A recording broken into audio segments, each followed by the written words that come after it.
यस्य वदने लक्ष्मीर्यस्य यस्यास्ते हृदये तं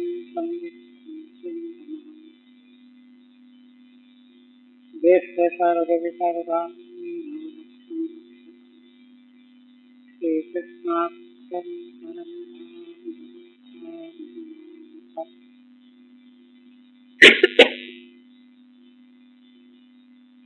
श्रीमद्भागवत के षष्ठ स्कंध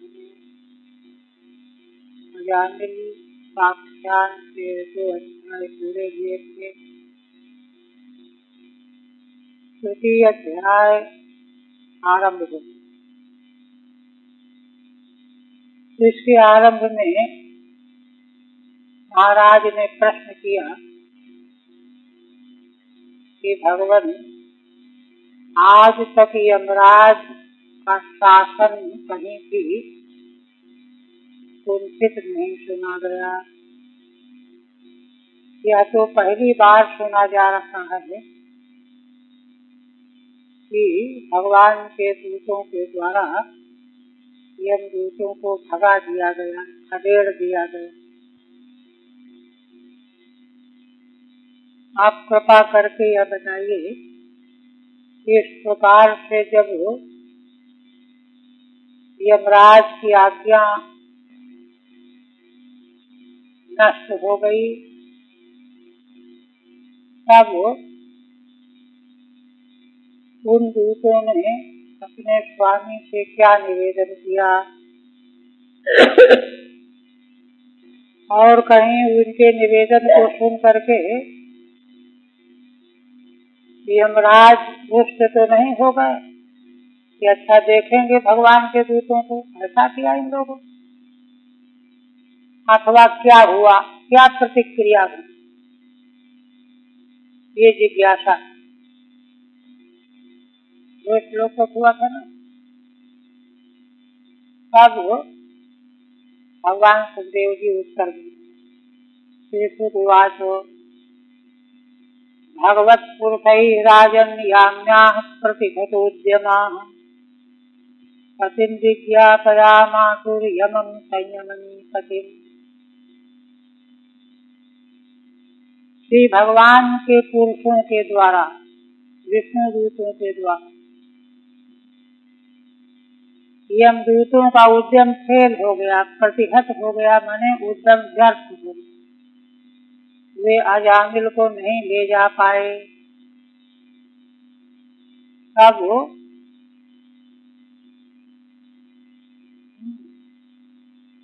पतिं विज्ञापयामासुर यमं संयमनी पतिं। संयमनी के जो पति यमराज हैं उनको जाकर के दूतों ने बताया। भगवतः पुरुषै प्रतिहतः उद्यमो ये शांते। श्री भगवान विष्णु के दूतों के द्वारा जिन यमदूतों का उद्यम प्रतिहत हो गया, फेल हो गया, ऐसे यमदूत यमराज के पुरुष उन्होंने भगवान यमराज के पास जाकर के सारा वृत्तांत वर्णन किया।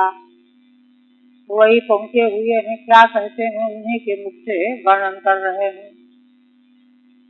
यमदूता ऊचु, पहले अपने बुद्धि बल से संभावना करके यमदूत कह रहे हैं, क्योंकि अज्ञात विषय में मनमाना निर्णय अपने से नहीं लेना चाहिए। तो कई तरह की संभावनाओं को लेकर के कह रहे हैं। क्यों? क्योंकि जिन भगवान के दूतों ने इनको रोका, ये कुछ कर नहीं सके, प्रतिहत हो गए, तो वो कोई ऐसे वैसे तो होंगे नहीं। इसलिए संदेह होता है कि कोई और भी शासक है। तो कहते हैं कि यमदूता ऊचु पतिसन्ति शास्तारो जीव लोक से वही प्रभु। हे प्रभु, हे स्वामी, जीव लोक माने संसार का शासन करने वाले शास्ता कितने? त्रैविध्यम कुर्वतः कर्म फलाभिव्यक्ति हेतवः। जीवलोक के प्राणी फल को अभिव्यक्त करने वाले हेतु रूप जो 3 प्रकार के कर्म, पुण्य कर्म, पाप कर्म और मिश्रित कर्म, 3 प्रकार के कर्म। तो इन तीनों प्रकार के कर्मों को करने वाला जो जीव लोक है, संसार है, इनको उनके फल देने वाले, शासन करने वाले, जिनकी आज्ञा से उन कर्मों का फल मिला करता है, वे कितने हैं? कति सन्ति इति आक्षेपोक्ति। आक्षेप, ये तो जानते हैं कि यमराज से बढ़ करके कोई शासन करने वाला नहीं, ये तो जानते हैं, किंतु आक्षेप कर रहे हैं क्योंकि उनको वह सब दिखाई पड़ा है। त्रैविध्यम त्रिविधम, त्रैविध्यम में त्रिविध शब्द से स्वार्थ में 6 प्रत्यय हुआ। त्रिविधस्य भावः त्रैविध्यम, अथवा यद्वा त्रैविध्यम यथा भवति तथा कर्म पूर्वतः, अथवा त्रैविध्य जो है फल रूप, जिनका फल सुख, दुख और मिश्रित सुख दुख दोनों, 3 प्रकार का फल, 3 प्रकार के फल प्राप्त होने वाले हैं जिन कर्मों के। तथा कर्म फलस्य अभिव्यक्ति हेतवः कति सन्ति। उन तीनों प्रकार के कर्मों के जो 3 प्रकार के फल हैं, सुख दुख और मिश्रित, उनको अभिव्यक्त कराने वाले हेतु कारण कितने हैं? आज्ञा देने वाले शासक कितने हैं? यदि सूर्यभगवो लोके शास्तारो दंडधारिणः कस्य स्यातां नवाकस्य मृत्युश्चामृतमेव वा। तो कोई साधारण तरह से यह कहने लगे कि अरे भाई, इसमें क्या संदेह करते हो? कर्म करने वाले जब अनेकों हैं तो उनको फल की व्यवस्था करने वाले भी अनेक हो सकते हैं, इसमें क्या शंका कर रहे हैं? तो कहते अनेक अगर शास्त्रा होंगे तो बात बनेगी नहीं। यदि सूर्यभगवो लोके शास्त्रारो दंडधारिणः, दंड धारण करने वाले अगर संसार में बहुत से शास्त्रा माने जाए तो कस्य स्यातां नवाकस्य मृत्युश्चामृतमेव वा, तो उनमें आपस में मतभेद हो जाएगा। एक कहेगा कि सुख होना चाहिए, दूसरा कहेगा नहीं दुख होना चाहिए, तीसरा कहेगा सुख दुख दोनों होना चाहिए। तो किसकी आज्ञा से क्या फल मिलेगा? तीनों में सनातनी हो जाएगी। कस्य स्यातां नवाकस्यो, किसकी आज्ञा मानी जाए, किसकी न मानी जाए। मृत्युश्चामृतमेव च, क्योंकि एक चाहता है कि मृत्यु माने दुख हो, अमृत माने दूसरा सुख चाहता है। ये कथन। टीकाकार कहते हैं संतु बहवः को बाधः तत्राहुः। कहते हैं कि शासन करने वाले, कर्मों का फल प्रदान करने वाले बहुत हों तो क्या कठिनाई। अब कहते हैं देखो कठिनाई, मृत्यु दुखम, मृत्यु का अर्थ है दुख, उपलक्षण। मृत्यु सबसे बड़ा दुख है लेकिन उपलक्षण। अमृतम सुखम, अमृत सुख है। तेषां विपत्तिपत्तौ ते उभे कस्य स्यातां न कस्यापि, उन दोनों में विपत्तिपत्ति संदेह होने पर वे दोनों किसको होंगे? किसी को नहीं होंगे। परस्पर विरोधेन उभयोरपि प्रतिबंधात्, क्योंकि परस्पर विरोध होने से दोनों का प्रतिबंध हो जाएगा। इसके द्वारा उसको रोक दिया जाएगा, उसके द्वारा इसको रोक दिया जाएगा, तो फल का मिलना ही बंद हो जाएगा। अगर दोनों एक मत हो जाए, एक मत से तो कस्य वा न स्यातां, तब फिर ये होगा कि एक मत होने पर इन दोनों में से किसका मत माना जाए, किसका न माना जाए। एक सुखम कर्तुम इच्छति दुखम चान्यः, एक सुख करने की इच्छा करता है, दूसरा दुख करना चाहता है। ऐकमत्ये च तयोः परस्पर कार्यानुमोदनेन उभयोरपि प्राप्ते, एक मत हो जाएंगे, ठीक है जो आप कहते हो वह भी ठीक है और वह कहेगा जो आप कहते हो वह भी ठीक है, तो सुख दुख दोनों प्राप्त होने की आपत्ति आएगी। परस्पर कार्यानुमोदनेन उभयोरपि प्राप्ते, तो सुख दुख दोनों प्राप्त होंगे। तस्यवाते उभय अपि न स्यातामित्यर्थः, तब फिर तो किसी को सुख दुख दोनों होंगे ही नहीं। इसलिए बहुत शासन करने वाले मानने में ये मत थी।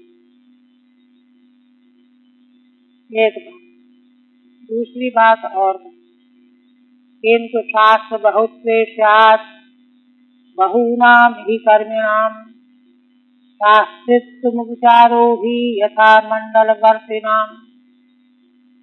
कहते हैं अगर शासन करने वालों में बहुत माना जाए तो कहते हैं, और यह दृष्टि रख करके कि कर्म करने वाले बहुत हैं तो शासक भी बहुत हैं, तो कहते हैं फिर तो यह कहना पड़ेगा कि बहुतों में जो शास्त्रित्व है वह उपचार मात्र व्यवहार है, गौण रूप। यथा मंडलवर्ती नाम, जैसे समूची पृथ्वी का राजा मंडलाधीश सम्राट, उसकी आज्ञा के अधीन सैकड़ों राजा छोटे छोटे मंडलाधीश होते हैं, तो उनको भी शासक माना तो जाता है, लेकिन निरंकुश शासक तो उसी में है मंडलेश्वर सम्राट, तो अंततो गत्वा एक ही सम्राट सिद्ध होता है। इसी तरह से यहाँ पर बात भी समझनी चाहिए। ननु बहुनाम कर्मणाम व्यवस्थया बहवः शास्त्रारो भवन्तु, कोई कहे कि बहुत से कर्म करने वाले हैं तो बहुत शासन करने वाले भी चाहिए, भवन्तु कहते तथा सति नायम दोषः, तो बहुत शासक होने पर ऊपर वाला दोष नहीं आएगा। तब राहु इस पर कहते हैं बहुनाम कर्मणाम व्यवस्थया, बहुत कर्म करने वालों की व्यवस्था के लिए अगर शासन करने वाले बहुत माने जाएं तो शास्त्रित्व स्यात् घटे, शास्त्रित्व तो घट जाएगा, किंतु सदा यत् सर्वशास्त्र मुख्यम शास्त्रित्व, जो सबके ऊपर का जो शासक मंडलाधीश है सम्राट, उसी में मुख्य शासकत्व माना जाएगा। तदेक देशे उपचार मात्र में उचार, और जो छोटे छोटे अधिपति हैं, थोड़े थोड़े नगरों शहरों के शासक, उनमें शासकत्व उपचार मात्र ही मानना पड़ेगा। यथा चक्रवर्तन एवं मुख्यम शास्त्रित्वम, जैसे समूची पृथ्वी का चक्रवर्ती सम्राट जो होता है वही मुख्य शासक होता है। मंडलवर्तिनाम उपचार मात्रम, और जो अलग अलग मंडलों के शासक बनाए जाते हैं तो उनमें केवल शासकत्व का उपचार मात्र, गौण शासकत्व, निरंकुशत्वा भावात्, क्योंकि वे निरंकुश नहीं है ना, सम्राट के अधीन उनका शासन रहा करता है। निरंकुश तो सम्राट एक ही होता, इसलिए इतनी दूर तक यमदूतों ने युक्ति से सिद्धांत को स्थापित करके अब कहते हैं अतस्त्वमेको भूतानां शेषराणाम अधीश्वरः शास्त्रागन्धर्वोन्द्रीणां सुरसुर्वा सुविवेचनः। इसलिए हे भगवत, आप ही एकमात्र प्राणियों के अधीश्वर हैं, शासन करने वाले हैं। ईश्वराणाम, देखिए संसार में, भूमि में, भूलोक में तो नगरों के शासन करने वाले राजा आदि भी होते हैं, अध्यक्ष भी होते हैं, किंतु यमराज उनके भी शासक हैं। इसलिए ईश्वरों के सहित समग्र भूलोक का शासन करने वाले आप ही हैं। शासनधरो निराम, मनुष्यों का शासन करना, उनको दंड देना, सुधा शुभ विवेचना, उनके शुभ अशुभ पुण्य पाप कर्मों का विवेचन करना, ये अधिकार तो आप में ही है सुरक्षित। ठीक है। यस्मादेवं शास्त्री बहुत्वं न घटते, क्योंकि बहुत से शासक घर ठीक जचता नहीं है, घटित नहीं होता है। अतः स्वमेक एव शास्ता, इसलिए मुख्य शासक आप ही एकमात्र हैं। शुभाशुभे विविनक्ति तथा, आप ही शुभ पुण्य अशुभ पाप इसका विवेचन करके निर्णय करने वाले हैं। यहाँ तक यमदूतों ने अपने स्वामी यमराज की महिमा पहले कथन की, आप समस्या बता रहे हैं। नश्यते विहतो दंडो न लोके वर्तते धुना, चतुर्भि अद्भुतैः सिद्धैः आज्ञा से विप्रलंबिता।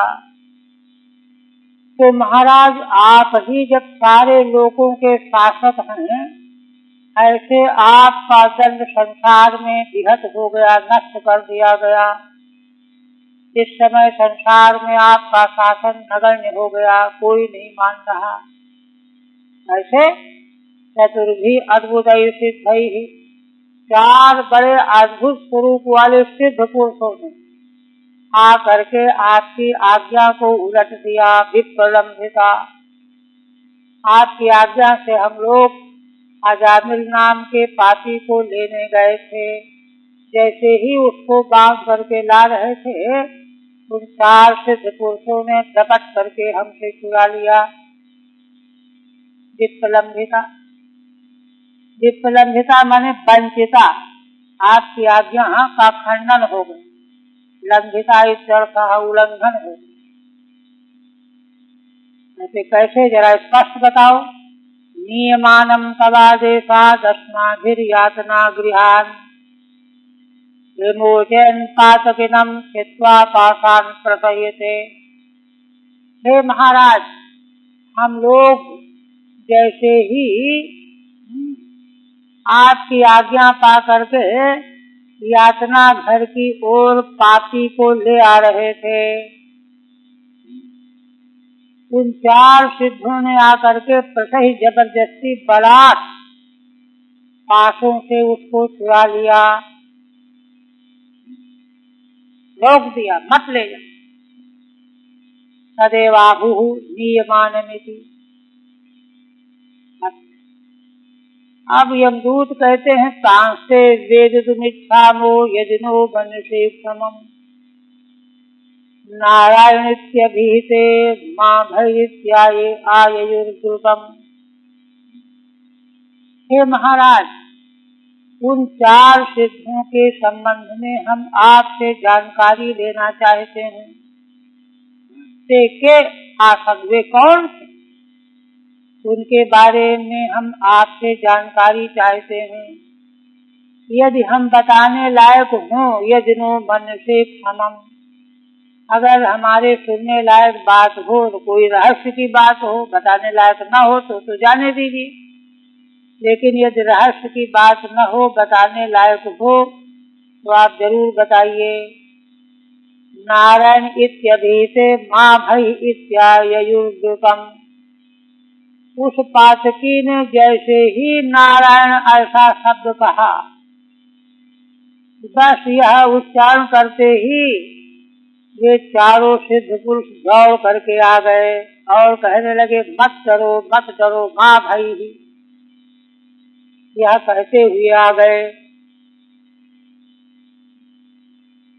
ठीक है, ते त्वत्तः, हम आपसे यह बात जानना चाहते हैं कि वे कौन थे। यदिनो अस्माकं समम हितं मन्यते, अगर यह बात बताने से हमारा हित होता हो, हमको सुनने के योग्य आप समझते हो तो बताइए। अन्यथा अज्ञानतः तदवज्ञाने तवाप्यनर्थ स्यात्, कहते हैं कि देखिए अन्य प्रकार से अज्ञान बना रहे और बात समझने वाली समझी न जाए, उसकी जो उपेक्षा कर दी जाए, तद अवज्ञाने तवाप्यनर्थ स्यात्। हे महाराज, आप हमारे स्वामी हैं, हमको सच सच बात जो घटना हुई बतानी चाहिए, हमने बताई। और यदि आप इसका रहस्य नहीं बताएंगे, टाल देंगे, है ना, तो कालांतर में आपको भी हानि हो सकती है, हमको भी नुकसान हो सकता है, आपको भी हानि हो सकती है। अवाप्यनर्थ स्यात्, माने कोई भी आपकी आज्ञा का उल्लंघन करने लगेगा, रास्ते बिगड़ जाए। आचार्य ही तेषां प्रभावो यतो नारायणेति केवलम अधीते मां भयं कुर्वीति वदन्तः शीघ्रमागताः। उन सिद्धों का प्रभाव बड़ा अतर्क था, क्योंकि जैसे ही अजामिल ने नारायण इस शब्द का उच्चारण किया, है ना, नारायणाय नमः नहीं कहा, केवल नाम मात्र का उच्चारण किया। यह उच्चारण करते ही मां भयम कुरु, अरे डरो मत, ऐसा कहते हुए वे शीघ्र आ गए। तो क्या रहस्य है इसमें? इस तरह से यमदूतों ने, है ना, अपने स्वामी महाराज यमदेव के सामने प्रार्थना की। तब इस देवः स आपृष्टः प्रजा संयमनो यमः प्रीतः स्वदूतान् प्रत्याह स्मरन् पादाम्बुजं हरे। देखिए, भगवान सुखदेव जी कहते हैं कि इस तरह से जब यमदूतों के द्वारा महाराज से प्रश्न किया गया, तो वे महाराज यमदेव प्रजा संयमनो यमः, प्रजा का संयम करने के स्वामी हैं, देवता हैं। प्रीतः स्वदूतान् प्रत्याह, बड़े प्रसन्न हो गए, गदगद हो गए और अपने दूतों को उत्तर देने लगे। कैसे देने लगे? स्मरन् पादाम्बुजं हरे। यमदेव को भगवान के चरणों की स्मृति आ गई। सब कुछ भगवान के ही संकल्प से घटित होता है संसार में, इसलिए भगवान की ही इच्छा से उस अजामिल के मुख से भगवान का नाम निकला और भगवान की इच्छा से ही उनके दूतों ने आकर के उसको बचा दिया। तो भगवान का यह जो अत्यंत औदार्यपूर्ण स्वभाव है, इसका स्मरण हो आया यमराज को। देखिए, किसी की उदारता और कारुणिकता की पराकाष्ठा की कारुणिकता अगर ध्यान में आ जाए तो हृदय लोटपोट हो जाता, भाई क्या कहना। ऐसे तो यही उसी प्रकार से भगवान तो अकारण करुणा करुणालय, यही संसार में उन घटनाओं को घटित करते हैं। भागवत धर्म की प्रवृत्ति कराने के लिए, उसकी महिमा का ख्यापन कराने के लिए इस प्रकार की घटनाएं भगवान घटित कराते हैं। इसलिए उन्हीं भगवान का स्मरण करते हुए गदगद होकर के कहने लगे, स्मरन् पादाम्बुजं हरे। आप देखिए,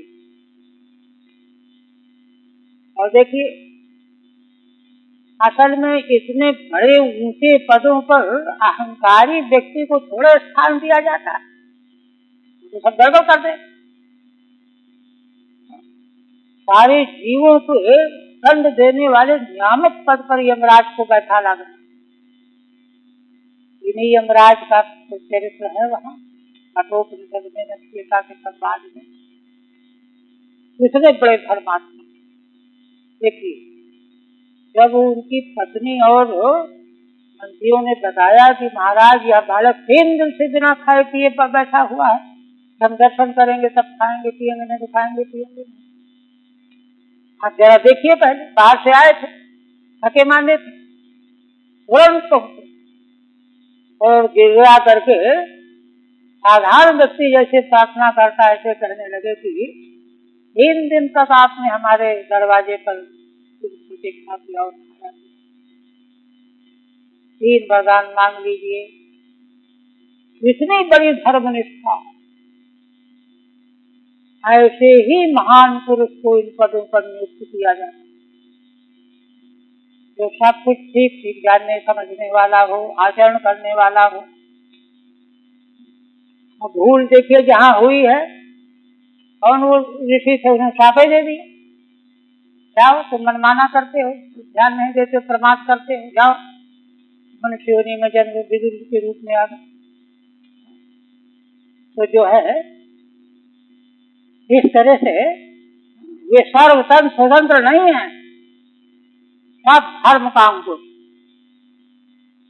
तो यमराज उत्तर दे कहते हैं कि देखो, पहले सीधा सीधा उन्होंने जो पूछा, बड़ी तरह के वचन कहे, इतने शासन करने वाले हैं, बहुत हैं क्या, बहुत होंगे तो ये बात ऐसे बनेगी नहीं, बिगड़ जाएगी, इसलिए हम तो समझते हैं कि आपके अलावा और कोई नहीं। फिर ऐसा कैसे हो गया, आपकी आज्ञा का जो है तिरस्कार कैसे हो गया, बहुत सारी बातें समझे थे, सब बता। कहते हैं कि देखो, सच्चाई के बिना यथार्थ ज्ञान नहीं होता। यमराज सच्चाई बता रहे हैं। कहते हैं कि देखो, परो मदन्यो जगतस्थ सुखस्य ओतम प्रोतम पटवद यत्र विश्वम यदंशतोष्टे स्थित जन्मनाशा नच्योतवद्यस्य वसे च लोकः। भगवान यमराज कहते हैं कि हे सेवको, तुम ठीक पूछते हो, मदन्यः मुझसे अन्य भिन्न दूसरे परात्पर तत्व भगवान हैं, इससे मुझसे भिन्न हैं, अलग हैं। कहते हैं कि अच्छा, वे कहाँ रहते हैं? कहते हैं अरे जगतस्थ सुखस्य, है ना, स्थावर जंगम सारा जगत विश्व प्रपंच उन्हीं भगवान में, है ना, जैसे वस्त्र सूत में ओतप्रोत, धागे में धागा ही तो वस्त्र बना हुआ, उसी तरह से ये सारा विश्व ब्रह्मांड चराचर प्रपंच जगत संसार उन्हीं भगवान में ओतप्रोत है। वे सर्वाधार हैं, सर्वाश्रय हैं, वे मुझसे परे हैं, अन्य हैं, ऐसे हैं भगवान। यदंशतोष्य, और देखो उन्हीं सर्वाधार सर्वाश्रय भगवान के अंश से इस संसार का, विश्व का, ब्रह्मांड का स्थिति, जन्म और नाश, माने उत्पत्ति, स्थिति और प्रलय, ये तीनों उन्हीं भगवान के अंश से हुआ करते हैं। ब्रह्मा भी उन्हीं के अंश उत्पत्ति करते हैं, विष्णु उन्हीं के अंश रक्षा करते हैं, रुद्र भगवान उन्हीं के अंश होकर के प्रलय करते हैं। स्थित जन्म नाशा नश्योतवद्यस्य वशे च लोकः। एक तो ये, दूसरी बात ये है कि उन्हीं भगवान के बस में ये सारा लोक है ना, नश्योतवत्, है ना। कैसे बस में है? देखिए, जिसके बस में कोई होता है उससे अलग हट नहीं सकता, जैसे बैलों को किसान नाथ देता है, नाथ में रस्सी डाल करके बांध दे, और उसको छोड़ करके कहीं जा नहीं सकता बैल। नश्योत वध्यस्य बसे चलो कहा ना, जैसे बैल खेती के काम में लिए प्रयोग किए जाने वाले है ना, संचालक किसान के बस में होते हैं, इधर उधर नहीं कर सकते। ऐसे ही सारा संसार उन्हीं भगवान के बस में रहता है, ये बता।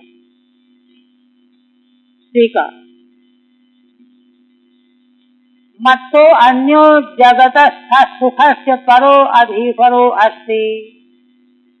हे दूतो, देखो समझ लो बात को, मुझसे भिन्न जो भगवान स्थावर जंगम जगत से भिन्न परे हैं, वे ईश्वर परमात्मा सर्वनियामक हैं। अहम तो जंगमानामेव तत्रापि नृणामेव तत्रापि पापिनामेव तत्किंकर सन्नीश्वरः। मैं तो केवल जंगम प्राणी, चलने फिरने वाले, उनमें भी मनुष्यों के ही, और तत्रापि पापिनामेव मनुष्यों में भी जो पाप कर्म करने वाले हैं, उन्हीं का नियामक ईश्वर हूँ। और मैं जो ईश्वर हूँ भी तो उन्हीं का किंकर होकर के ईश्वर हूँ, भगवान का किंकर हूँ। भगवान ने मुझको वह काम सौंपा है। सन्नीश्वर सत सर्वेश्वर, वे भगवान तो सबके ईश्वर, मैं तो केवल थोड़े से पापी मनुष्यों का ईश्वर, वे भगवान तो मेरे भी ईश्वर हैं। सत सर्वेश्वर। कहते हैं कि अच्छा ये कौन है, आज हम पहली बार सुन रहे हैं। तो वो सब यत्र यस्मिन् विश्वम ओतम प्रोतम ऊर्ध्व तिर्यक तंतु सुपटवत, जैसे वस्त्र में है ना लंबे सूत के तार और बेड़े, सूत के तागों से पट जैसे बंधा होता है, निर्मित होता है, ऐसे ही वे भगवान परमेश्वर परमात्मा सर्वेश्वर समग्र विश्व में ओतप्रोत हैं। यस्य त्वंशेभ्यो विष्णु ब्रह्म रुद्रेभ्यो अस्थित्यादयो भवन्ति। उन्हीं भगवान के अंश से प्रगट विष्णु ब्रह्मा इंद्र रुद्र, इन्हीं के द्वारा संसार की स्थिति उत्पत्ति और नाश होते रहते हैं। यस्य च बसे लोको वर्तते, उन्हीं भगवान के बस में अधीन में सारा लोक है। नासिकायाम स्रोत बलिवर्धवत, नासिका में जैसे बलिवर्ध बैल नथे होते हैं और स्वामी की आज्ञा का उल्लंघन नहीं करते, ऐसे ही सारा लोक सारा विश्व भगवान की आज्ञा का अतिक्रमण नहीं कर सकता। यो नाम धीर्वाचि जनान निजायाम बधनाति तंत्यामिव धाम भृगाः, यस्मै बलिं तैमे नाम कर्म निबंध बद्धाश्चकिता वहन्ति। और कहते हैं, यमदेव कहते हैं कि हे दूतो, यो नाम धीर्वाचि जनान निजायाम बधनाति तंत्यामिव धाम भृगाः, वे भगवान अपनी वेद वाणी रूपी दाम से रस्सी वाणी वेद वाक्य नामों के द्वारा, है ना, वाणी से नाम उच्चारण होता है ना, जनान निजायाम बधनाति, अपने इस तंती में डोरी में बांधे रखते हैं। यस्मै बलिं तैमे नाम कर्म निबंध बद्धाश्चकिता वहन्ति, और उन्हीं भगवान को नाम कर्म से बंधे हुए ये सारे जीव, ये ब्राह्मण हैं, ये क्षत्रिय हैं, ये ब्रह्मचर्य आश्रम के हैं, ये गृहस्थ हैं, ये वानप्रस्थ हैं, ये नाम आदि, उनके कर्म अलग अलग हैं। उनसे बंधे बंधे हो करके, आश्चर्यचकित हो करके उन्हीं भगवान की अर्चा पूजा करते रहते हैं। यही भगवान को बलि अर्पण करना है। भगवान के बनाए हुए वेद मार्ग पर चलना ही भगवान की अर्चा करना है, उनको बलि अर्पण करना है। एतत् प्रपंचयति, उसी बात का विस्तार कर। ब्राह्मणादि नाम भीर बाची, ब्राह्मण क्षत्रिय आदि नाम निजायाम तंत्याम सामान्याम, भगवान अपनी ही वाणी रूपी तंती में, डोरी में, रस्सी में, जनान यो बधनाति, मनुष्यों को जीवों को जो बांधे रखते हैं। रामभिर गाइव, रामभिर गा बलिवर्गानी, जैसे रस्सी से बलिवर्ग बालों को बांधा जाता है। कई में जीवा नाम कर्मभिर निबंधई, दृढ़ बंध साधन बद्धा, और ये जीव संसार के नाम कर्म से, है ना, बंधे हुए, दृढ़ बंध से, साधन से बंधे हुए हो करके यस्मई बलिम वहंती, उन्हीं भगवान को बलि अर्पण करते हैं। यद धीना कर्म कुर्वन्ति इत्यर्थः, जिन भगवान के अधीन रह करके उनकी अर्चा के रूप में वैदिक कर्म का अनुष्ठान करते रहते हैं। पुनः कहते हैं अहम महेंद्रो निरति प्रचेता, सोमोग्निरीशः पवनोर्को गिरिंचः, आदित्य विश्वे बसवो प्रसाध्या, मरुद्गणा रुद्रगणा ससिद्धा, अन्ये च ये विश्वसजो मरेफाः, भृग्वादयो स्पर्शरजस्तमस्ताः, यस्ये हितं न विदुः सृष्टिमायाः, सप्तप्रधाना अपि किं ततोऽन्ये। कहते हैं कि उन भगवान की लीला बड़ी दुर्विभाव्य।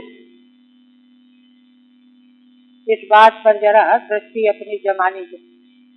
भगवान की लीला इतनी रहस्यमयी है कि उसको कोई अपनी बुद्धि के अंदर ग्रहण करना चाहे, अपनी समझ का विषय बनाना चाहे, ये कभी संभव नहीं है। कैसे? अहम महेंद्रो निरति प्रचेता, मैं यमराज महेंद्र इंद्र निरति प्रचेता, और सोम चंद्रदेव, गिरीशा भगवान शिव, वायु देवता, अर्क सूर्य, विरिंचः ब्रह्मा, है ना, आदित्य सूर्य भगवान, विश्व देव, अष्टवसु, है ना, साध्यगण, मरुदगण, एकादश रुद्रगण, सिद्धगण, ये सब के सब। अन्य च ये विश्व सृजो मरेफा, इतने ही नहीं, इनके अतिरिक्त जो विश्व की रचना करने वाले प्रजापति गण हैं, अमरेफा देवताओं के स्वामी हैं। भृगुआदयो स्पृशरजस्तमस्ता, भृगुआदि देखिए क्या कह रहे हैं, अस्पृशरजस्तमस्ता, इनका जिनको जिनको ये गिना रहे हैं, इनमें रजोगुण तमोगुण छू भी नहीं गया है, अस्पृश्य है। रजोगुण तमोगुण इनमें कहाँ से आएगा? एकमात्र सत्वगुण को धारण करने वाले हैं। ऐसे होकर के भी यस्य ईहितं न विदुः, भगवान की चेष्टाओं को, लीलाओं को नहीं जानते हैं ये। अब सोचिए, जिनमें रजोगुण भी भरा हुआ है, तमोगुण भी भरा हुआ है, सतोगुण नाम मात्र का है, वो भला क्या जानता हूँ? ये सब के सब जो गिनाए गए, ये भी भगवान की लीलाओं की चेष्टाओं को नहीं जानते। यस्य हितं न विदुः सृष्टिमायाः, सत्व प्रधाना अपि किं ततोऽन्ये। सत्व प्रधान है ये, सत्व की प्रधानता, रजोगुण तमोगुण तो मामूली है। तो कहते हैं कि क्यों नहीं जानते, कारण फिर क्या है? स्पृष्ट माया, भगवान की माया से छू लिए गए, माया ने स्पर्श कर लिया। इस बात पर जरा स्थिरता से विचार करना। माया ने इनका स्पर्श कर लिया, माया से स्पर्श हो जाने वाला व्यक्ति भगवान की महिमा से वंचित हो जाता है। एकादश स्कंध में एक जगह उद्धव जी ने भगवान से प्रश्न किया कि भगवान ने जब कहा कि तुम ठीक समझ रहे हो, क्योंकि ब्रह्मादिकों ने आकर के भगवान की स्तुति की, प्रार्थना की कि भगवान, हम लोगों ने, देवताओं ने प्रार्थना किया था कि आप जो है पृथ्वी का भार हल्का कर दें, तो आपने वो सब कर दिया, धर्म की स्थापना भी कर दी। अब हम चाहते हैं कि आप अपने धाम में आवें, हम लोग वहीं आपका दर्शन करें। शिष्टाचार के बस जो है ये कहने लगे। भगवान ने कहा कि हाँ ठीक है, मैं भी सोच रहा था और आप लोग भी कहते ही थे, थोड़ा सा यदुवंशियों का भार है, इसको निपटा करके मैं शीघ्र ही आऊंगा।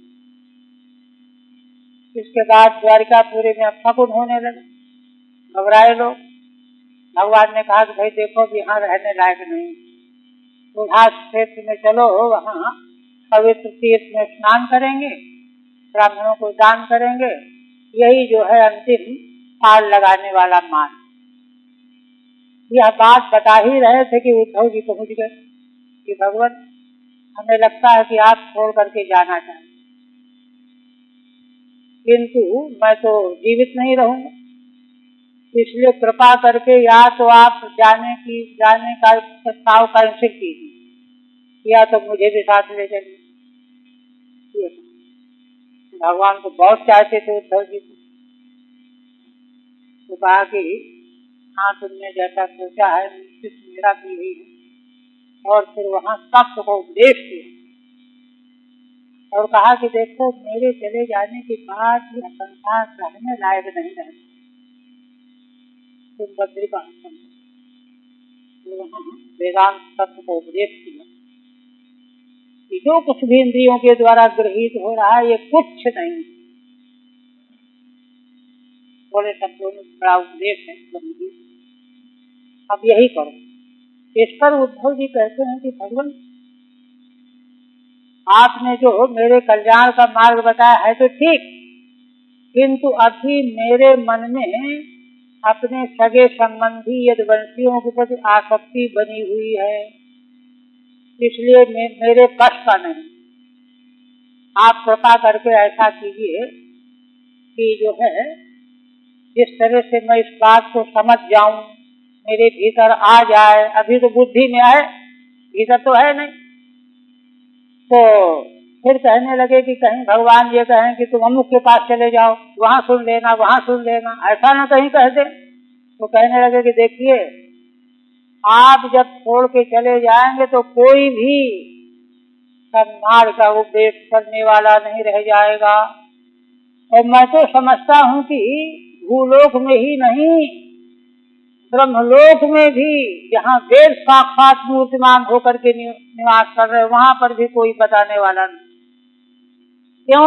एक वाक्य है वहां, सर्वे बहिरर्थ मानिना, एक पद है, बहिरर्थ मानिना माने आत्मा से अतिरिक्त संसार जो कुछ भी है इसका अस्तित्व माने बैठे हैं ब्रह्मा आदि।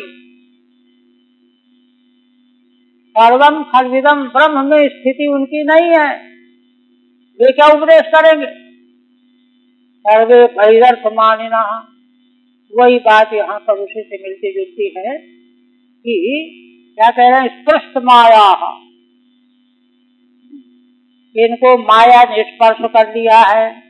सब तो प्रधान तो हैं लेकिन फिर भी माया के चपेट में आए हुए हैं। फिर भला बताओ अब किम ततोन्य, फिर यह बताइए कि दूसरे और कौन हो सकते हैं कि जो भगवान की चेष्टाओं के रहस्य को जान जाए, दूसरे का जानने का तो सवाल ही नहीं। इसलिए जैसा शास्त्र कहता है, महान पुरुष जैसा कहते हैं, उस पर हारिल की लकड़ी की तरह से पूरा आस्था और विश्वास से उसको पकड़ लेना चाहिए। ये ठीक है। यश च लीला दुर्भाग्य इत्याह, जिन भगवान की लीला दुर्विभाग्य है, अहमिति द्वाभ्याम 2 श्लोक। न स्पृष्टम रजस्तमस्य यही है ना, जिनके नाम गिनाए इन राजकों के रजोगुण तमोगुण को स्पर्श नहीं किए हुए है। यही ईतम अभिप्रेतम चेष्टितम व न विदु, ये भी जिन भगवान की चेष्टाओं को नहीं जानते। स्पृष्ट माया स्पृष्टा, कारण क्या है?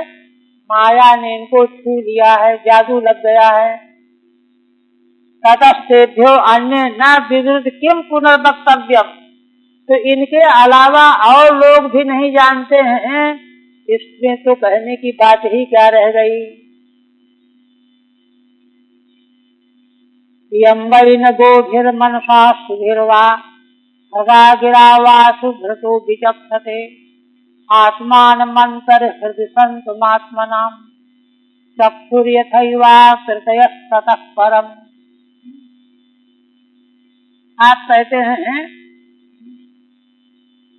हैं कि देखो उन भगवान को, माने ये लोग तो भगवान की माया से विमोहित होने से नहीं जानते, ये कह दिया। अब दूसरी बात यह है कि भगवान असल में ज्ञान का विषय बनने वाले भी नहीं। भगवान ज्ञान का विषय नहीं बनते, दृश्य नहीं है, वे तो दृष्टा हैं, प्रमाता हैं। प्रमाता दृष्टा जो है कभी दृश्य नहीं होता, ये नहीं होता। और ये अर्थ श्रीमद् भागवत में बहुत जगहों पर इसी रूप में कहे गए, इसलिए यह है ना निर्विवाद अर्थ है। भगवत स्वरूप की महिमा का वर्णन करते हुए कहते हैं, यम्बई न गोभी मनसा सुभिर्वा, जिन भगवान को गो माने इंद्रियों के द्वारा, मन के द्वारा, असु माने प्राणों के द्वारा, हृदय गिरावा सुभ्रतो विचक्षते, असुभ्रता माने प्राणी, कोई भी प्राणी जीवधारी अथवा हृदय के द्वारा, वाणी के द्वारा देख नहीं सकता, समझ नहीं सकता।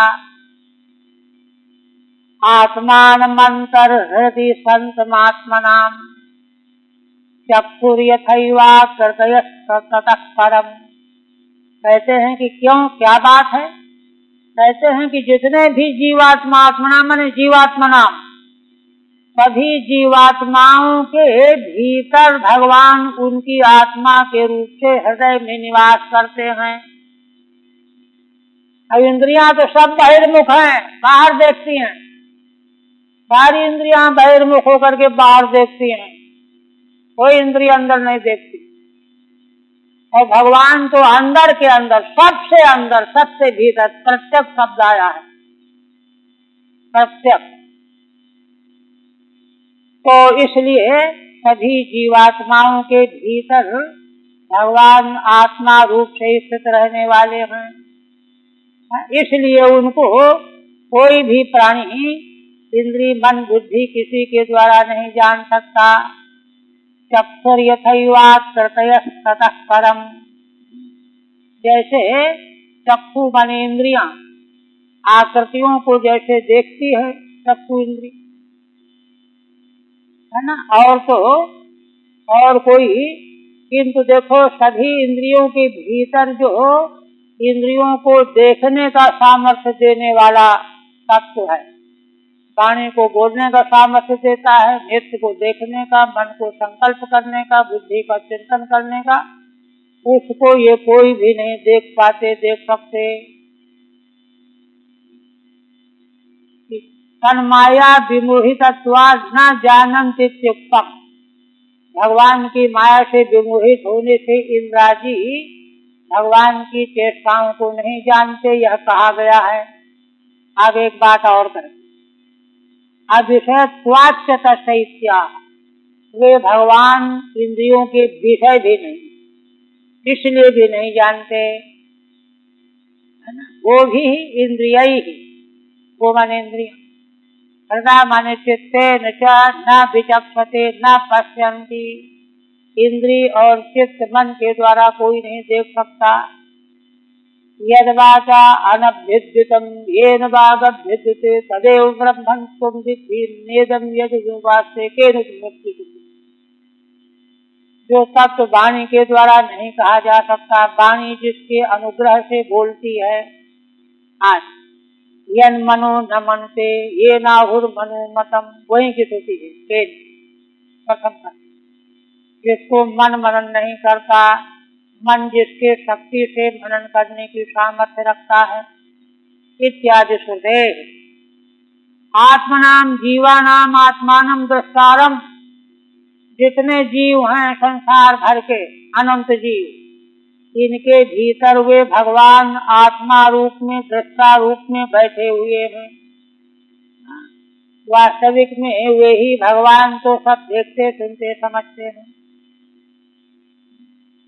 आकृतयो रूपान चक्षुर यथा, चक्षु जैसे आकृति रूप रूपों को देखता है ना।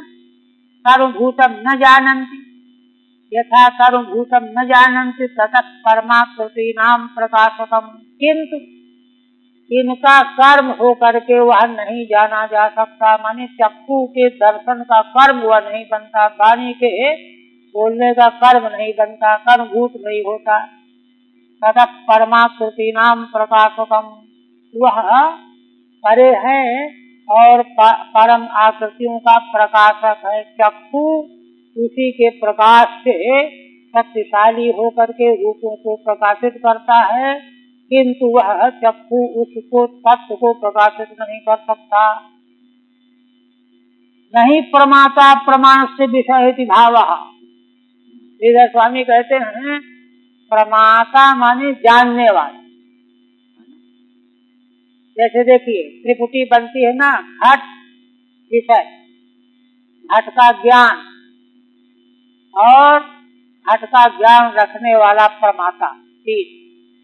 जिसको घट का ज्ञान हुआ और जिसका ज्ञान हो गया वह विषय, प्रमाता और विषय, है ना। और वह जो ज्ञान हुआ है क्रिया रूप, वह तीन। किंतु है ना, प्रमाण जो है प्रमाता को प्रकाशित नहीं करता। प्रमाण जो है बहिर्मुख होता, बाहर की चीज में छाया डालेगा। टार्च जैसे बाहर दिखाएगी, पीछे थोड़ा दिखाएगी। ऐसे प्रमाता तो प्रमाण का इस्तेमाल करता, जैसे कलम का इस्तेमाल लेखक करता, वैसे प्रमाता प्रमाण का इस्तेमाल करता है। चक्षु आदि प्रमाण है, इसे विषय ग्रहण गृहीत होता है। ये भला लौट करके पीछे प्रमाता को कैसे देखेंगे? वही कहते हैं नहीं प्रमाता प्रमाण से विषय भाव एवं भूत परमेश्वरो। देखिए यमदूतों को कह रहे हैं यमराज भगवान, ऐसे जो भगवान परमेश्वर परमात्मा हम बदन्यो अस्तित पूर्व रयु संबंध, वे मुझसे परे हैं, अन्य हैं, ऐसा पूर्व में जो उपादन किया उसे करना। तस्मात् तस्यात्म तंत्र से हरे अधिष्ठितुः परस्य मायाधिपतेर्महात्मनः प्रायण दूता इवै मनोहराश्चरन्ति तद्रूप गुण स्वभावाः। अब देखिए यमदूतों ने जो घटना घटी थी सब बता दिया और यमराज को सारा मालूम पड़ गया रहा। ऐसे भगवान है, उनके प्रश्न का उत्तर दिया। और अब कहते जा रहे हैं वो चार सिद्ध कौन थे? तस्यात्म तंत्र से हरे अधिष्ठितुः, वे भगवान आत्मतंत्र माने सर्वतंत्र स्वतंत्र। श्री हरि सबके अधिष्ठाता अधीश्वर हैं, नियामक हैं। परस्य मायाधिपतेर्महात्मनः, परात्पर हैं, माया के अधिपति हैं। महान आत्मा है। प्रणतूता वही मनोहरा। इस संसार में ब्रह्मांड में उन्हीं भगवान के दूत प्रायः करके विचरण किया करते हैं। और देखो उनको उनकी हम पहचान बताते हैं, यमदूतों को कहते हैं सद्रूप गुण स्वभावा। उन भगवान के दूतों का रूप भी भगवान जैसे ही, उनके गुण भी भगवान जैसे ही और स्वभाव भी भगवान। सद्रूप गुण स्वभावा वे विचरण किया करते हैं। वे ही चार सिद्ध तुम लोगों को मिले होंगे।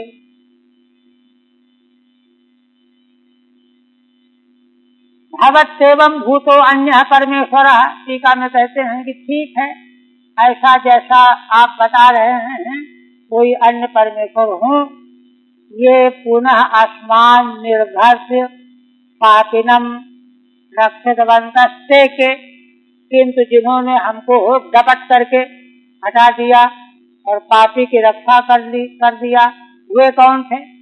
सस्तेत द्वाभ्याम। उसी का उत्तर देते हैं कि वे उन्हीं भगवान के दूत हैं। तस्य है ना, तस्यैव रूपम गुणा प्रभावादय स्वभावो विभक्त वात्सल्यादिर्ये कांते। उनका रूप भी उन्हीं भगवान का जैसा, प्रभाव आदि भी उनका वह भगवान जैसा, स्वभाव भी भक्त वात्सल्य आदि स्वभाव भी उनका वैसा ही होता है। वो तो जो भगवान के स्वभाव से मेल खाते हुए ही तो वहाँ पार्षद बनते हैं जाकर। फिर कहते हैं भूतानि विष्णु सुरपूजितानि दुर्दर्शलिंगानि महाद्भुतानि रक्षन्ति तद्भक्ति मतः परेभ्यो मत्तस्य मर्त्यानथ सर्वतस्य। देखो दूतो, अच्छी तरह से समझ लो बात को। वे भगवान के देवताओं के द्वारा पूजित जो दूत हैं, विष्णु सुर पूजितानि है ना, दूतान, विष्णु भगवान के वे दूत जो देवताओं के भी पूज्य हैं। दुर्दर्श लिंगानी, जिनके चिन्हों को सामान्यतया दर्शन पाना कठिन है, महान अद्भुत स्वरूप वाले हैं। रक्षन्ति तद्भक्ति मतः परेभ्यो। वे दूत ही भगवान की भक्ति करने वाले जो प्राणी होते हैं उनको परेभ्यो रक्षन्ति, उनको नुकसान पहुंचाने वाले दूसरे तत्वों से उनकी रक्षा करते रहते हैं। अब मत्स्य मुझसे भी उनकी रक्षा करते हैं।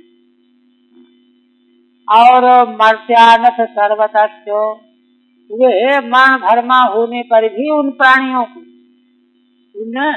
तो उनसे भी उनकी सबसे रक्षा करते रहते हैं, नुकसान पहुंचाने वालों से और मुझसे भी और सभी से उनकी रक्षा करते रहते हैं। इतने कारुणिक होते हैं कि उनकी रक्षा करना उनका प्रथम कर्तव्य रहता है। ठीक है। विष्णुर भूतान दृश्या दुर्दर्शान द्रष्टुम अपि असत्यान। भगवान विष्णु के स्वरूप वाले उनके दूत जो दुर्दर्श होते हैं, जिनको कोई देख भी नहीं सकता, हर एक को तो दर्शन ही नहीं होगा।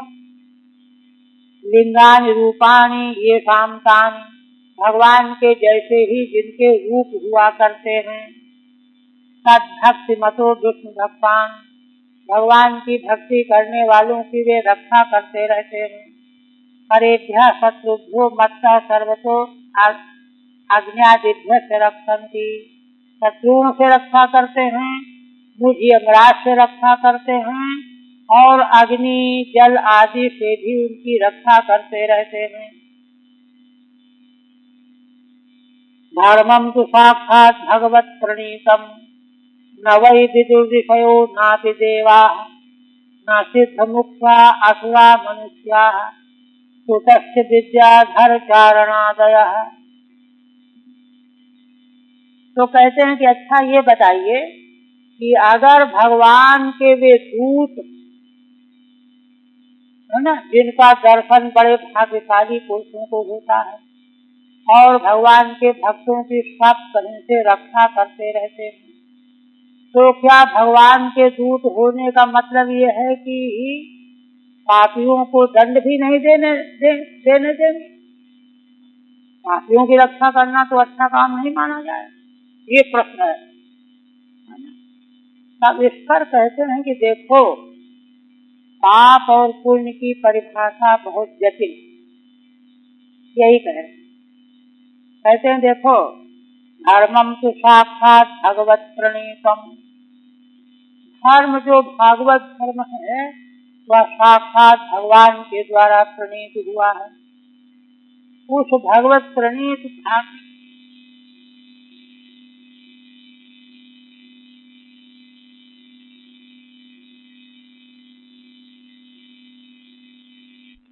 अथवा मनुष्या सिद्ध मुक्त असुर मनुष्य कुतश्च विद्याधर चारणादय, ये सब भी नहीं जानते उसके रहस्य को, फिर भला विद्याधर चारण और मनुष्य आदि क्या जानेंगे।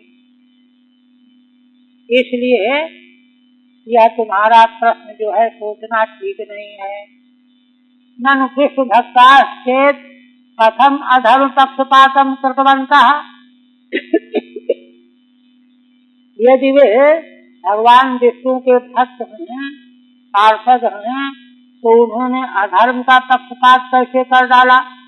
इस पर कहते हैं कि धर्म की ABCD भी जानते हो कुछ, तुम क्या जानोगे, बड़े बड़े नहीं जानते, है ना। ऋषयो भरद्वाजया, ये सब भी नहीं जानते, है ना। तो कहते हैं कि अच्छा, जब कोई जानता ही नहीं है तो उसको समझेगा कौन सा, या उस जो जिसको कोई नहीं जानता इसका वो धर्म कोई है भी कि नहीं है।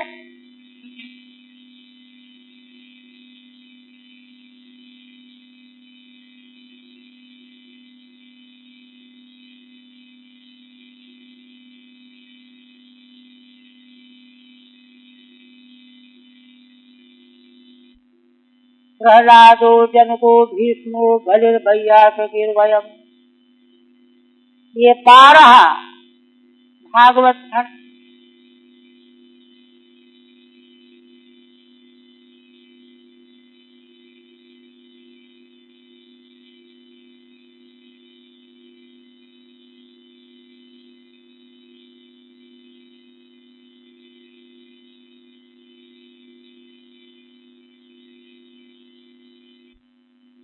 ये 12 हैं।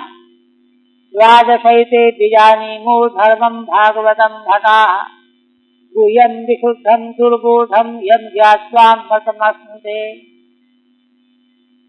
ऐसे हम 12 लोग ऐसे हैं, है ना, हे दूतो, जो भागवत धर्म को जानने वाले हैं, क्योंकि यह धर्म बड़ा गुह्य है बहुत विशुद्ध है, दुर्बोध है।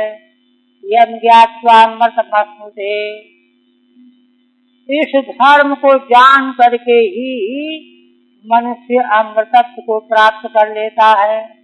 यहाँ एक बात ध्यान रखने की, क्या असल में विशुद्ध भागवत धर्म को सामान्य जन क्यों नहीं जानते, क्योंकि उनके भीतर कोई न कोई अशुद्धि विद्यमान रहती है, चित्त में कालुष्य रहता है, और धर्म है बहुत विशुद्ध तत्व, इसलिए उनको वह पकड़ में नहीं आता। जैसे देखिए, शेरनी का दूध कहते हैं स्वर्ण के पात्र में ठहरता है, ये तो बर्बाद हो, इसलिए पात्र अगर स्वर्ण का नहीं है तो वहां वो प्रतिबिंबित ही नहीं होगा। ये बड़ी विशेष बात, रहस्य यहाँ यही। ये 12 जो इनके जानकार बताए गए हैं, परम विशुद्ध है इनका चित्त अंतःकरण। यम विशुद्धम दुर्बोधम यम ज्ञात्वामृतमश्नुते। और कोई सोचे कि अरे चलो बड़ा कठिन है तो कौन चक्कर में पड़े, चलो दूसरी दिशा में दूसरा काम कर लेंगे। कहते नहीं, इस विशुद्ध दुर्बोध भागवत धर्म को जानने वाला ही अमृतम अस्नुते, अमृत रूपी अपवर्ग फल प्राप्त करता है। अपवर्ग प्राप्त करना हो तब तो इसको जानना ही पड़ेगा। ठीक, ननु के न जानन्ति तस्य सत्वे किम प्रमाणम। कहते हैं कि अगर इस भागवत धर्म को कोई जानने वाला नहीं तो वो है, इसमें प्रमाण क्या? यही कहेंगे नहीं है, नहीं है। जैसे खरगोश का सींग किसी को नहीं दिखाई पड़ा आज तक, तो नहीं है। तो कहते नहीं, स्वयं भूरिति कुमारः सनत कुमारः वयम इत्यात्मानमेव बहुमन्यमानो निर्दिशति। अपने को वयम माने हाँ, अंत में कहा 11 का उल्लेख करके 12वें नंबर पर अपना नाम नहीं होता कि अपने को सबसे पहले। किंतु यमराज को गौरव है कि भगवान के भागवत धर्म को उन्हीं भगवान की कृपा से मैं जानता हूँ, जानने का अभिमान नहीं करना है। निर्दिशति। फिर कहते हैं हे भटा, ठीक हो गया। द्वादशैते बीजानीमो धर्मम भागवतम भटा, है ना। अच्छा, आप कहते एतावान्यो लोकेस्मिन् पुंसाम धर्म परस्मृतः भक्ति योगो भगवती तन्नाम ग्रहणादि भी। इसलिए इस संसार में मनुष्यों का, पुंसाम माने मनुष्याणाम, मनुष्यों का परम धर्म यही है। क्या? श्री भगवान में भक्ति योग प्राप्त कर लेना, है ना। तन्नाम ग्रहणादि भी कैसे प्राप्त होगा? तो भगवान के नाम का ग्रहण आदि साधन अपनाने पर प्राप्त होगा। यही संसार का जो है सबसे बड़ा फल है। तमेव धर्मः एतावान्, ये निर्णय की। नामोच्चारण माहात्म्यम हरे पश्यत पुत्र का अजामिलोपि ये नैव मृत्युपाशादमुच्यत। आप अंत में पुचकारते हुए दूतों को कहते हैं भगवान यमराज, हे पुत्रो, हे मेरे पुत्रो, प्रिय पुत्रो, देखो तुमने देखा न अपनी आंखों से भगवान के नाम के उच्चारण का महात्म। हे पुत्रो देखो, अजामिलोप ये नैव मृत्युपाशादमुच्यत, उसे के फलस्वरूप अजामिल भी नाम उच्चारण की महिमा से मृत्यु के पास से छूट गया। ठीक है। न शास्त्र प्रमाणम वक्तव्यम, देखो प्रमाण उसके लिए ढूंढा जाता है जो वस्तु दिखाई न पड़ती हो। जो आंख से दिखाई पड़ती उसके लिए क्या प्रमाण ढूंढना है? न शास्त्र प्रमाण वक्तव्यम, है ना। दृष्टत्वादित्या, आंख से तुमने देखा कि नहीं देखा। नामोच्चारणेति ये नैव केवलं सगदुच्चारितेनो, एक बार नाम का उच्चारण करने से मुक्त हो गया। फिर कहते हैं कि नामोच्चारण एतावतालम अघ निर्हरा, यही है ना। निर्हरणाय पुंसाम संकीर्तनम भगवतो गुणकर्म नाम नाम विकृष्य पुत्र भगवान यदजामिलोपि नारायणेति म्रियमाण इयाय मुक्तिम। कहते हैं कि भगवान यम कहते हैं कि देखो दूतो, पाप से निवृत्ति प्राप्त करने के लिए पुरुषों के लिए इतना ही पर्याप्त है। क्या? संकीर्तनम भगवतो गुण नाम नाम कर्म नाम नाम, भगवान के मंगलमय गुण, भगवान के लीला चरित्र और भगवान नाम, तीन का चाहे किसी एक संकीर्तन करना ही सारे पापों के नाश का उपाय है। विकृष्य पुत्र भगवान यदजामिलोपि नारायणेति म्रियमाण इयाय मुक्तिम। तुम लोगों ने अपनी आंखों से देखा कि यद्यपि उसने पुत्र का नाम चिल्ला करके लिया था, अगवान था, पाप करने वाला था, ऐसा अजामिल भी नारायणेति अपने पुत्र का नाम लिया था उसने, भगवान का नाम, भगवान को नहीं जानता था, किंतु नाम लेने मात्र से म्रियमाण जो अजामिल उसको भी मुक्ति प्राप्त हो गई। या ये मुक्ति ननु नामाभासेन कथम सर्वपापक्षय स्यात्। यदि कोई शंका करे कि नामाभास से, नाम तो उसने पुत्र का लिया था, भगवान का तो लिया नहीं था, कैसे सर्व पापों का क्षय होगा? तो कहते हैं श्रद्धा भक्त्या भृत्या देरत विधानात्। वही पूर्व पक्षी कहता है कि इसीलिए श्रद्धा हो, भक्ति हो और बार बार नाम लिया जाए, तीन चीजें लगाई गई हैं साथ में, है ना। तथा ही सायं प्रातः गणन भक्त्या दुखद ग्रामाद् विमुच्यते। जो प्रातः काल सायंकाल भक्ति से भगवान का नाम लेता है वह दुखों से छूट जाता है। तो बार बार लेने के लिए कहा गया ना। अनुदिन मिदमादरण श्रवण, रोज आदर पूर्वक भगवान की कथा सुननी चाहिए। श्रवणम कीर्तनम ध्यानम हरेरद्भुत कर्मण जन्म कर्म गुणानाम चो तदर्थे खिल चेष्टितम। भगवान के अद्भुत कर्म करने वाले भगवान के लीला चरित्रों का श्रवण कीर्तन ध्यान, है ना, उनके जन्म अद्भुत कर्म और गुणों का चिंतन करना चाहिए, स्मरण करना चाहिए, कीर्तन करना चाहिए। और तदर्थे अखिल चेष्टितम, और अपनी समस्त चेष्टाओं को भगवान में ही अर्पण कर देना चाहिए। ये सब कहा गया है। इत्याद्यस्मिन्नेव पुराणे तत्र तत्र पठ्यते। यह बात इसी श्रीमद् भागवत पुराण में जगह जगह पर कही गई है। पुराणांतरे च, दूसरे पुराणों में भी कहा गया है। पापक्षयस्य भवति स्मरताम तमहर्निशम। भगवान का राज्य स्मरण करने पर पापों का क्षय हो जाता है। और अत्रैव च तस्मात् संकीर्तनम विष्णुर जगन मंगल मंगलम। इसीलिए भगवान का, विष्णु के नाम का और यश का संकीर्तन करना संसार के मंगल का मंगल करने वाला है। महकामति कौरव्यो विद्धेकांतिक निष्कृतम, है ना। बड़े बड़े पापों का भी निस्तार करने के लिए यह एकांतिक साधन कहा गया है। इत्यादि ना सम्यक कीर्तना देव मुच्यते। इस वक्तव्य के द्वारा भगवान का सम्यक प्रकार से कीर्तन करने से ही मुक्ति होती है। किंच काफी है।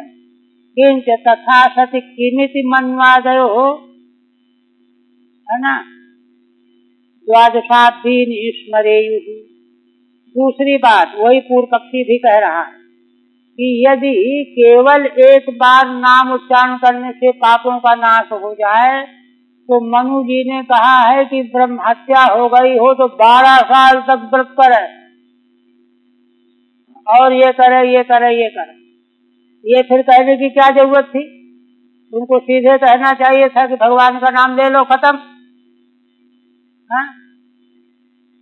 द्वादशाब्दीनि स्मरेयु तस्माद् इदम अनुपन्नमिव तत्वाः।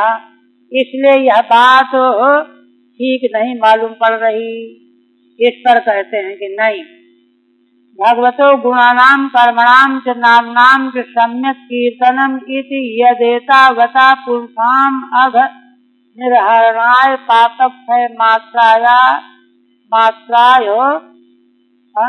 अलम उपयोगो नास्ति। कहते हैं कि देखो, भगवान के गुण कर्म और नाम का संकीर्तन जो कथन किया गया है, एतावता पुरुषाम अघ निर्हरणाय, है ना, पुरुषों के पाप का नाश करने के लिए, पापक क्षय मात्राय अलम उपयोगो नास्ति। पापक क्षय के मात्र के लिए उपयोग नहीं है उसका। उसका तो यह है कि फिर पाप न हो, फिर पाप न हो, इसलिए नाम जपते रहो। या कभी भूल चूक से अगल बगल से पाप हो जाए तो नष्ट भी होता रहे। पुराने पाप तो नष्ट हो गए, अन्य पाप भी नष्ट हो जाए। अलम शब्दोत्र वारणे, अलम शब्द यहाँ बाण अर्थ में, माने अगर इतने बार नाम नहीं लेंगे तो पाप नष्ट नहीं होगा, इस अर्थ में नहीं है, बल्कि फिर से भूल चूक से पाप हो जाएंगे तो उनके नाश करने के उद्देश्य से कथन किया गया है। वैसे तो पापों का नाश हो ही चुका एक बार के उच्चारण से। यथा अमर सिंह, जैसे अमर सिंह ने कहा, अलम भूषण पर्याप्ति शक्ति दान वाचकम। अलम शब्द भूषण अलंकार पर्याप्त अर्थ में, शक्ति अर्थ में और बाण अर्थ, चार अर्थों का वाचक है। तो यहाँ बाण अर्थ में, यहाँ जो अलम शब्द कहा गया है पूर्वोक्त पुराण के वचन में, वह बाण अर्थ में है। माने पिछले पापों को दूर करने के लिए बार बार नाम जपने की बात नहीं है, वह तो फिर पाप आगे न हो जाए उनके लिए, उनसे बचाव के लिए वह वचन है कि बार बार आवृत्ति करो। उपयोगा भाव मेवाहा, उसका उपयोग ही नहीं। अजामिलो महापातिक्यति नारायणाय इति विस्तुत न तो सम्यक कीर्तयित्वा। अजामिल महापातकी थे, नारायणाय इतना ही कहा, चिल्ला करके कहा, सम्यक कीर्तन तो नहीं किया, वो तो बालक को चिल्लाया। सत्य पुत्रम विकृत न तो हरि, वह भी पुत्र को स्मरण करके चिल्लाया, भगवान का स्मरण करके नहीं चिल्लाया। भगवान आशुचिरपि म्रियमाणो आश्वस्त चित्तोपि, और पाप वाला था, अपवित्र था, म्रियमाण था, आश्वस्त चित्त था। म्रियमाण व्यक्ति का चित्त स्वस्थ नहीं रह जाता, घबराता रहता है, भयभीत रहता है। किंतु मुक्ति अवाप, मुक्ति मिल गई कि नहीं मिल गई उसको? न तो आघनिर्हरण मात्रम, उसका केवल पाप ही नाश हुआ हो इतने थोड़ा है, उसको तो मुक्ति भी मिल गई। अतो नामा भाषे नापि सर्व पापक्षयित्येव तत्वम्, इसलिए अकाट्य तत्व यही है कि नामाभास के द्वारा भी पापों का क्षय होता है। आवृत्ति श्रद्धादि विधयस्तु पाप वासना क्षयार्था इत्युक्तमेव, बार बार नाम की आवृत्ति करना, श्रद्धा अधिक बहाना, यह सब तो पाप की वासना का क्षय करने के लिए विधान किया गया है। यह बात पहले कही जा चुकी है। इत्युक्तमेव हरेर गुणानुवाद खलु सत्व भावना इत्यत्र, इस वचन के व्याख्या में कह चुके हैं कि भगवान के मंगल में गुणों का अनुवाद बार बार करना वासनाओं को निर्मूल करने के लिए कहा गया है।